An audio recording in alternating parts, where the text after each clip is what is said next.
Good evening, and thanks for joining us. Tonight, we've got a jam-packed program covering major stories from here in Chicago to the other side of the globe. We'll break down the latest developments, provide context, and keep you informed on what matters most.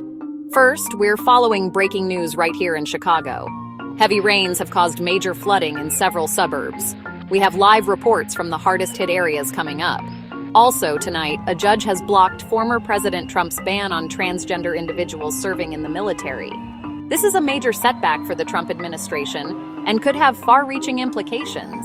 And in international news, Ukraine claims significant gains in its counteroffensive against Russia. We'll analyze what this could mean for the ongoing conflict. Stay with us. We'll be right back. The Chicago area is dealing with the aftermath of torrential rainfall that has left many streets underwater. The National Weather Service has issued a flood warning for several suburbs, including Naperville and Aurora, where the Fox River has overflowed its banks. Emergency crews are working around the clock to rescue stranded residents and clear debris.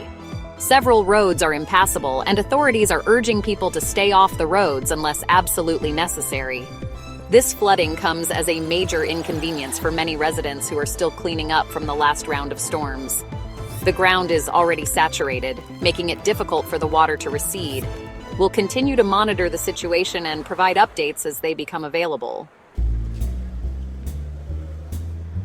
Now for a look at some of the other major stories making headlines across the country. A federal judge has dealt a blow to former President Trump's attempt to ban transgender individuals from serving in the military. The judge ruled that the ban is likely unconstitutional and has blocked its enforcement. This is a victory for LGBTQ rights advocates who have been fighting the ban since it was first announced. In Louisiana, a controversial execution is raising questions about the use of capital punishment. The state is set to execute an inmate using nitrogen hypoxia, a method that has never been used before in a U.S. execution. Critics argue that this is essentially human experimentation and could result in unnecessary suffering. And on Wall Street, investors are anxiously awaiting the Federal Reserve's decision on interest rates. The Fed is widely expected to raise rates again, which could have a ripple effect throughout the economy. Turning our attention now to international news. Ukraine is claiming a major victory in its fight against Russia, reporting significant gains in its counteroffensive in the east. Ukrainian forces say they have retaken several towns and villages, pushing Russian troops back towards the border. This is a potential turning point in the war, but Russia has yet to comment on the Ukrainian claims.